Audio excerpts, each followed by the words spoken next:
이 영상은 제가 직접 겪어보고 알아본 지식들을 바탕으로 13건의 논문과 약 3,000건의 후기를 참고하여 만든 영상입니다. 지금까지 공진단, 침양환을 챙겨 드셨던 분들이라면 이 영상을 보시고 충격을 받으실 수도 있으실 겁니다. 지금 드시고 있는 침양환에 대해서 과연 제대로 된 효과를 느끼신 분들이 몇 명이나 될까요? 좋다고 하는 제품은 다 구매해서 섭취하지만 그 제품에 들어있는 원료의 효능에 대해 제대로 이해하지 못한 분들이 많으실 겁니다. 검색창에 침양환을 검색하면 약 2만 건의 제품이 나옵니다. 이렇게 많은 제품에서 어떤 부분을 보고 침양환을 골라야 할까요? 성분, 가격, 패키지, 배송 등 소비자에 따라 중요하게 생각하는 부분은 다를 것입니다. 그런데 한 가지 모든 소비자들이 공통적으로 생각해야 하는 부분이 있습니다. 성분에 비해 가격이 터무니없이 저렴하거나 또는 성분에 비해 가격이 너무 비싸다면 지금 먹고 있는 그 제품 의심해 보셔야 합니다. 영상이 마음에 드신다면 구독, 좋아요, 알림 설정 부탁드립니다. 오늘은 침양 이야기를 해보겠습니다. 첫 번째, 침양은 향 중의 왕이다. 침양은 제향지왕이라는 별명이 있습니다. 모든 향 중에서 왕이라는 의미입니다. 침양은 사양 용연향과 함께 세계 3대 향에 속합니다. 과거 여인들은 몸에 사양이나 침양 당귀 등을 몸에 지니고 다니기도 하였습니다. 프랑스의 유명한 향수 샤넬 넘버 5에도 침양의 향이 포함되어 있기도 합니다. 양귀비 이야기를 좀 해볼까요? 양귀비는 경국지색으로 손꼽히는 중국을 대표하는 미인입니다. 당나라 현종의 후궁으로 서시, 왕소군, 우희와 함께 고대 중국 4대 미녀 중 한 명으로 손꼽히는 인물입니다.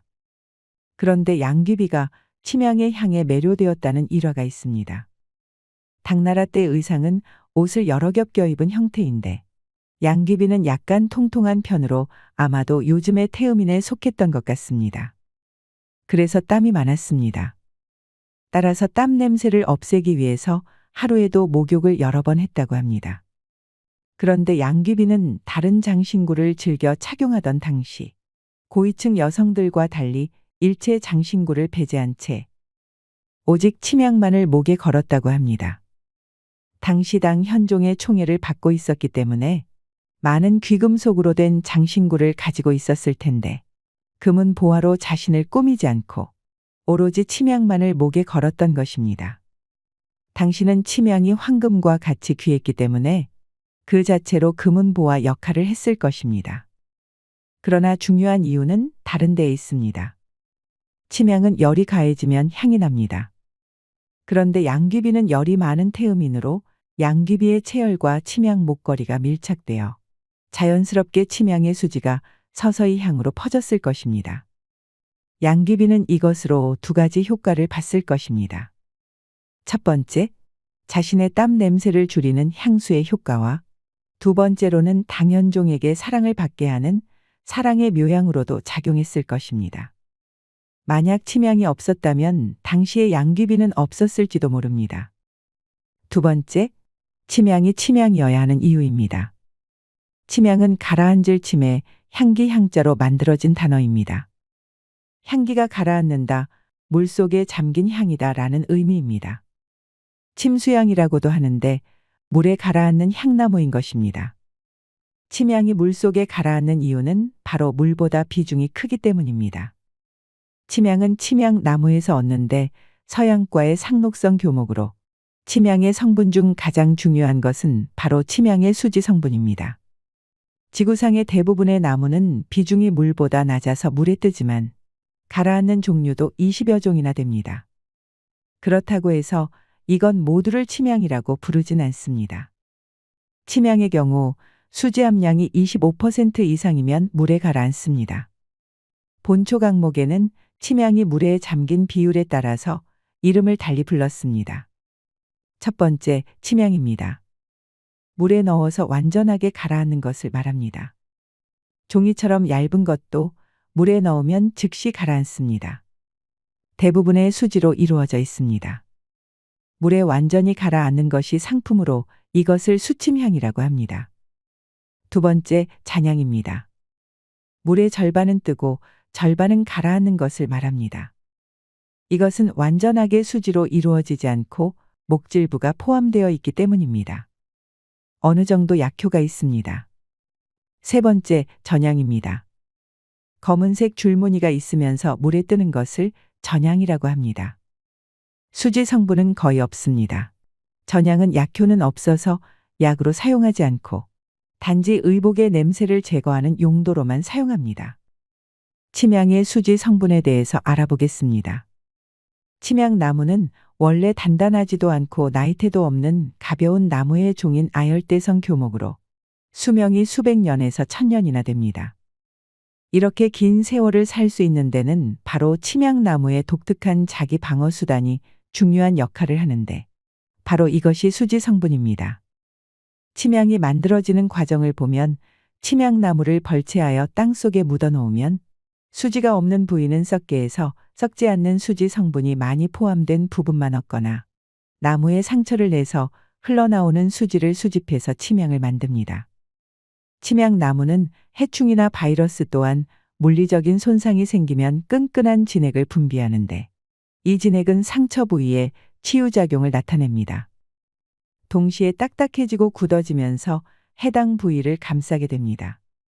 그렇게 되면 상처 부위는 단단한 보호막이 생기고 다른 어떤 부위보다 안전해집니다. 침향 덩어리는 매우 단단해서 칼로 자를 수가 없습니다.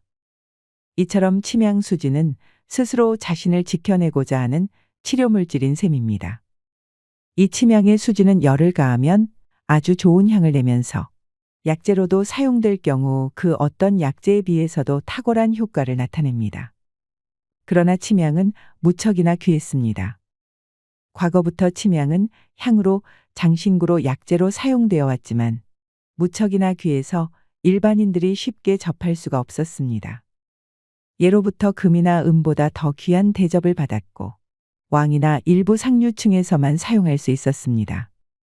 왕조실록에는 침향이 나옵니다. 중국이나 우리나라의 고문서를 보면 왕조실록을 기록한 문서에는 침향이 나오지만 사서삼경 등의 성현들의 저서나 기록에는 전혀 등장하지 않습니다. 이것은 침향이 왕이나 고관들을 위해서 사용되었다는 것을 증명하는 것입니다. 침향은 당시 산삼이나 황금과 같이 취급될 정도로 고가였다는 기록들도 많고 심지어 너무 구하기 힘들어서 돈이 있다고 해서 모두 쉽게 구할 수 있는 품목이 아니었습니다. 한의서에도 침향이 나옵니다. 침향은 약재로도 활용되어서 동의보감, 본초강목 등의 다양한 한의서에 등장합니다. 그러나 여러 기록들을 보면 침향이 너무 귀하고 비싸서 일반 백성들은 쉽게 복용하지 못했을 가능성이 높습니다. 종교서에도 침향이 나옵니다. 성경과 불경과 같은 종교서에는 침향이 등장하는데 성경에 등장하는 침향은 예수님의 부활과 관계가 있는 것으로 나오고 불경에서는 부처님의 불상을 침향으로 조각할 정도로 귀한 대접을 받았습니다. 그럼 역사서 속의 침향을 한번 살펴보겠습니다. 고려사를 한번 볼까요?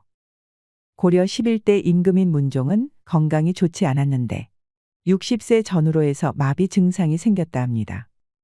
당시 어이들은 침향 효과를 익히 알고 있어서 침향을 약재로 사용하려고 했으나 당시 재정이 좋지 않아서 보유한 침향이 전혀 없었습니다. 그래서 전국에 방을 붙였는데 침향을 가지고 있는 사람은 해당 관청에 가지고 오라는 것이었습니다. 침향을 가지고 있으면서도 내놓지 않는 백성은 엄벌에 처하겠다고 했는데 결국 침향은 구해지지 않았습니다. 다급해진 조정에서는 송나라 황제에게 사신을 보내서 도움을 청합니다. 고려사에 기록된 문종의 서신 내용은 아래와 같습니다. 신은 나이가 많아 풍과 마비 증상이 나타났습니다. 우리나라의 기술이 아직 부족하고 약의 효과도 없습니다. 인자하신 황제께서는 침향을 신에게 하사하기를 청합니다. 자존심이 상하는 내용이지만 역사적인 내용이라 문장 그대로 소개했습니다. 이처럼 중국 황제들은 조선의 사신들이 방문하면 그들을 통해서 조선의 임금에게 침향을 선물로 보냈다는 기록들이 있습니다. 침향은 당시 최고의 선물이었거든요. 침향의 포함 요구에 따라서 선물의 진가가 달라졌다고 합니다. 고려사의 또 다른 내용을 한번 보겠습니다. 의종 17년에 송나라에서 밀지와 함께 금으로 만든 상자에 침향을 넣어서 보냈다는 기록이 있습니다. 침향 상자에 금을 넣어서 보내는 것이 아니라 금으로 된 상자에 침향을 넣었다는 것은 당시 침향이 더 귀했다는 것은 보여주는 대목입니다. 과거 국내로 유입된 침향은 대부분 궁궐에서 소모했습니다. 그조차도 충분하지가 않았죠. 그러한 내용이 왕조실록에 그대로 기록되어 있습니다. 이처럼 당시 침향은 귀했고 누구나 탐을 내는 약재 중 하나였습니다. 다음으로 침향의 약효를 한번 보겠습니다. 먼저 동의보감의 기록입니다. 침향은 기를 이끌어주는 이기약에 속합니다. 따라서 몸속의 기를 조절하는 한편 혈행을 도와주기 때문에 다양한 처방에 사용되었습니다. 허준의 동의보감에는 침향이라는 이름이 들어간 처방이 총 12개가 나옵니다. 처방 이름에 약재 이름이 들어간 경우는 그 약재가 처방에서 가장 중요하다는 것을 의미합니다. 가장 대표적인 처방으로는 바로 침향 강기산이 있습니다. 처방 이름을 보면 침향이 가장 중요한 약재이면서 기운을 아래로 내려주는 효능이 있을 것으로 추측됩니다. 침향 강기산은 스트레스가 심한 현대인에게도 적합한 처방입니다. 동의보감에 보면 침향의 성질은 열하고 맛은 매우며 독이 없다라고 했습니다. 더불어서 풍수나 독종을 낫게 하며 나쁜 기운을 없애고 명치 끝이 아픈 것을 먹게 한다. 콩팥의 기능을 돕고 성기능을 높이며 냉풍으로 마비된 것, 광난으로 토하고 설사하거나 쥐가 나는 것을 낫게 한다고 기록하고 있습니다. 침향의 기운이 위 췌장 콩팥 신장 간장으로 들어간다는 의미로 거의 오장육부 대부분의 기운을 끌고 간다는 것입니다. 동의보감에는 침향은 모든 기를 끌어올려서 머리 끝까지 가게 하고 아래로는 발바닥까지 가게 하도록 한다라고 기록되어 있습니다. 침향은 진기를 잘 오르게 한다. 그리고 침향은 위기를 보하고 조화시킨다. 탕약에도 쓰기도 하고 갈아서 즙을 내어 먹기도 한다. 알약이나 가루약에 넣어 쓰는 데는 아주 보드랍게 가루를 낸다라고 기록하고 있습니다. 본초 강목에도 침향이 기록되어 있습니다. 속을 편하게 하고 오장을 보하며 양기를 보충한다. 허리와 무릎의 냉기를 제거해서 따뜻하게 하고 근육 경련, 구토, 설사, 냉기를 제거하고 몸 안의 적취를 없앤다. 찬바람에 의해서 나타나는 마비 증상을 풀어준다. 침향은 많은 효능이 있지만 주의사항이 있습니다. 먼저 침향은 구하기가 힘들고 고가이기 때문에 시중에 가짜 침향이 유통되고 있을 가능성이 있어서 각별한 주의가 요망됩니다. 그렇다고 비싸기만 하면 좋은 침향일까요? 아닙니다. 부모님에게도 많이 선물 드리는 제품인 만큼 진정한 침향환 고르는 방법에 대해서 제대로 알려드리겠습니다. 이제 더 이상 속지 마세요. 시작하기 전에 보약 중에서도 으뜸으로 손꼽히는 공진단에 대해서 알고 계신가요? 공진단에 대해 간단히 설명드리겠습니다. 공진단은 조선 왕실에서도 사용되었는데요. 동의보감에 따르면 타고난 기운이 약하거나 체질이 허약할 때 공진단을 섭취하면 원기가 보강되고 신수를 오르게 하고 심화를 내리게 하여 100가지 질병이 생기지 않도록 막아준다라고 기록되어 있습니다. 공진단은 사양, 녹용, 당귀, 산수유를 기본 약재로 사용하고 목적에 따라 침향 등을 가감하여 활용 범위를 넓히는 방식으로 조제되고 있으며 현재까지 그 방식을 이어오고 있습니다. 현대의학에서 밝힌 공진단의 효능은 아래와 같습니다. 뇌력 증진, 치매 초기 증상 개선 및 기억력이 향상됩니다. 심력 증진, 몸과 마음을 안정시켜 불안을 해소합니다. 체력 증진, 만성 피로 및 스트레스로 체력이 저하된 경우 체력을 회복시켜줍니다. 면역력 회복, 사포닌 성분이 체내 면역 기능을 강화합니다. 여성 질환, 갱년기 여성 질환에 도움이 됩니다. 혈액순환, 혈액순환을 원활히 하여 심혈관계 질환에 도움을 줍니다. 조선시대 때부터 전해져 온 공진단의 인기가 현대에서까지 유지되면서 공진단의 원료 중 하나인 침향에 대해서도 현대인의 관심이 급증하고 있습니다. 특히 면역력 개선에 대한 관심과 스트레스 해소에 대한 관심이 점점 더 커지고 있습니다. 건강식품을 고를 때 우리 몸에 흡수되는 제품인 만큼 어떤 성분이 함유되었는지가 가장 중요한 포인트인데요. 제가 직접 연구하고 정리한 진짜 침향환 고르는 방법 6가지를 소개합니다. 첫 번째, 물에 가라앉는 수 침향인지 확인한다. 두 번째, 체내에 흡수가 되는 발효 침향환인지 확인한다.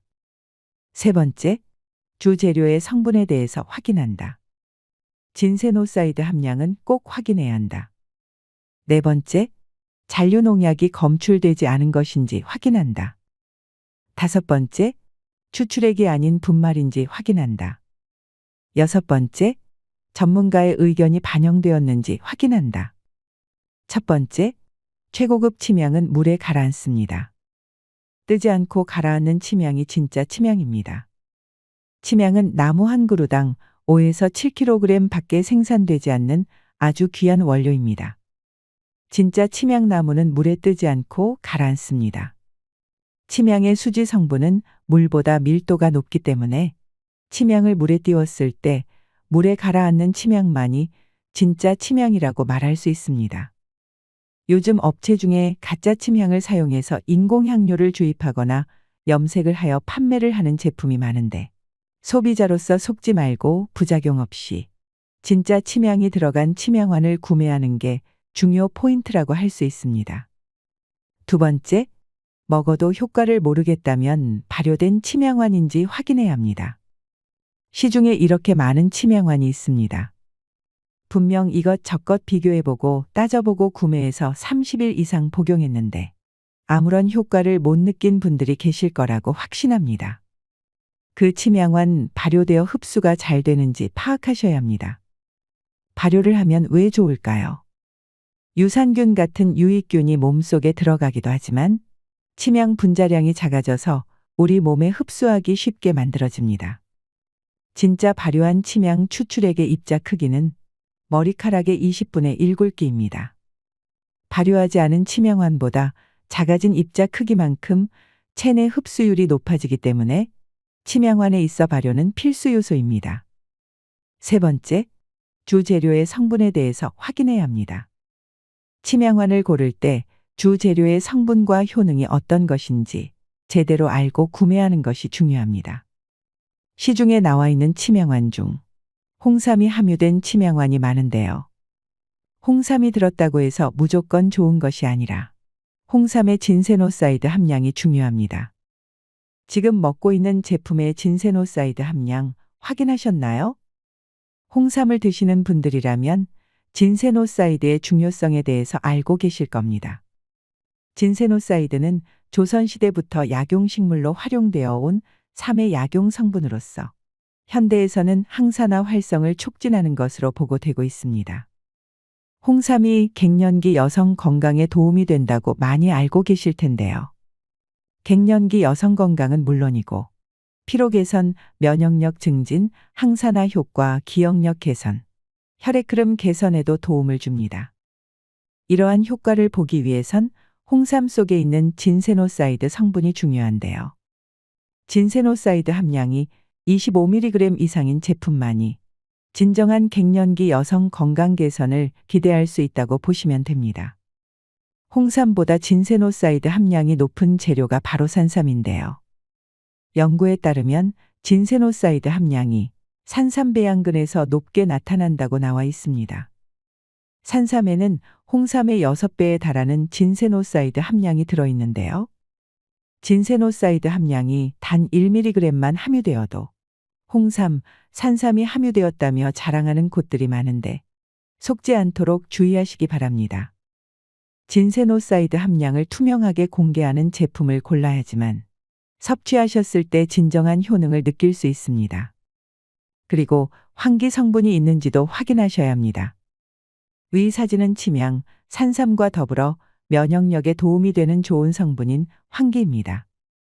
황기는 동의보감과 같은 조선시대 대표 한의학서에서 자주 언급되어 온 한국의 전통 약재이기도 하죠. 우리 몸의 체온이 1도 떨어지면 면역력이 30% 떨어지게 된다고 하니 우리 몸의 온도를 적정 온도로 높이며 유지하는 게 중요하다고 볼 수 있습니다. 몸의 기력을 보충하는 성분에 황기는 빼놓을 수 없는 필수 재료이기도 하지요. 황기에 있는 셀레늄은 비타민 E와 비교했을 때 500배 높은 효능을 자랑하는데요. 평소 식습관으로 섭취하기 힘든 비타민 E의 셀레늄 효능을 황기를 섭취함으로써 진정한 효과를 보실 수 있습니다. 셀레늄은 활성산소로부터 세포 손상을 줄임으로써 면역 체계를 돕는 능력을 갖고 있습니다. 다른 항산화제와 시너지 효과까지 있어 몸을 보호해주는 성분이기도 합니다. 네 번째, 잔류농약이 검출되지 않은 것인지 확인하세요. 농약 성분들은 농작물을 잘 자라게 하는 효과가 있지만 문제는 체내에 들어갈 경우 각종 부작용을 일으킬 수 있습니다. 몸속에 들어온 잔류농약은 각종 질병의 원인이 됩니다. 우리 몸속에 들어온 잔류농약은 각종 질병을 일으킬 수 있습니다. 치명화는 최소 1개월 섭취해야 하는 장기간 섭취 식품입니다. 그런데 이 치명환 속 잔류농약을 장기간 섭취할 경우 신경과민, 간독성, 신장독성, 체중 감소, 신경계 증상 등 인체에 유해한 반응을 유발할 수 있습니다. 그렇기 때문에 치명환을 고를 땐 농약, 중감속, 납 등이 불검출되었는지 식약처를 통해 정밀 검사를 받은 제품인지 확인해야 합니다. 깨끗한 배양시설과 철저한 위생관리를 통하여 만들어진 제품인지 꼭 확인하시기 바랍니다. 잔류농약 미검출에 대해서 당당하지 않은 업체들이 많은데 이 부분을 꼭 조심하셔야 합니다. 건강관리를 위해 제품을 섭취했다가 오히려 잔류농약 때문에 건강을 해칠 수 있으니 꼭 검증된 원료만을 사용하는 제품을 섭취하시길 바랍니다. 다섯 번째, 추출액이 아닌 분말인지 확인하세요. 귀한 재료가 들어가도 그 비율이 0.1%라면 효과를 기대할 수 없는 것이 당연합니다. 추출액의 경우 0.01g의 적은 원료만으로도 100% 추출액이라고 표기가 가능하기 때문에 실제 원료가 얼마나 들어갔는지 정확히 알 수 없습니다. 이러한 경우를 대비하여 정제수의 우린 액체가 아닌 원물을 통째로 분말화한 제품을 구매하셔야 합니다. 분말화하여 프리미엄 원료를 사용한 제품은 육안으로도 구별할 수 있습니다. 고품질 원료 함량으로 인해 단면적 부분의 색상 차이가 발생하게 되는데요. 프리미엄 원료의 제품이 저가 원료로 제작한 제품보다 더 진하고 입자가 부드러워 보이는 것을 확인하실 수 있습니다. 여섯 번째, 전문가의 의견이 반영되었는지 확인하세요. 치명환에 있어서 가장 중요한 것은 주재료의 배합입니다. 치명의 함유량은 물론이고 녹용, 홍삼, 산수유 등이 어떤 배합으로 제조되었는지 확인하는 것이 가장 중요합니다. 약사, 한의사, 의사 등 치명의 성분에 대해 확실히 이해하고 치명환이 어떤 배합으로 만들어졌는지에 대한 의견이 반영된 치명환을 고르셔야 합니다. 저는 위 사항을 토대로 완벽에 가까운 치명환을 찾았습니다. 정해담 치명환은 산삼, 녹용, 홍삼이 모두 들어있는데 시중에 이런 치명환이 나온 것은 처음 봅니다. 국내에서 유일하게 산삼, 녹용, 홍삼이 모두 들어있는 치명환은 정해담 치명환뿐입니다. 정해담에서 나온 치명환이 산삼, 녹용, 홍삼, 치명 등 좋은 약재 함량이 많고 성분적인 부분에 있어서도 우수합니다. 여러분 공진당을 약국에서 사드시거나 한의원에서 지어서 드시는 분들이 많은데요. 30판에 최소 200만 원대부터 시작됩니다. 아무리 건강에 좋다지만 너무 비싸죠. 한의원에서 지어 먹으면 더 비쌉니다. 그런데 정말 비싼 만큼 효능이 좋을까요? 아닙니다. 지금까지 우리는 남 좋은 일 하고 있었던 것입니다. 약국이나 한의원에서 200만 원 주고 사 먹는 제품보다 훨씬 더 질 좋은 제품을 하루 한 알, 커피 한 잔 값으로 드실 수 있는 방법이 있다면 어떨까요? 제가 3개월 전부터 현직 약사분께 추천받아서 섭취하고 있는 제품이라 자신있게 추천드릴 수 있습니다. 정혜담을 만드신 대표님에게 직접 부탁하여 시니어 연구소 구독자분들에게 좋은 가격으로 소개해 드릴 수 있게 되었습니다. 광고비 전혀 받지 않고 소개해 드리는 것이니 필요하신 분들은 도움받아 가셨으면 좋겠습니다.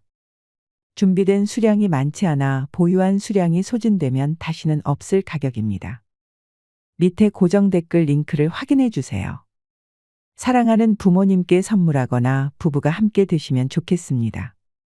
이상으로 시니어를 위한 모든 것, 시니어 연구소였습니다.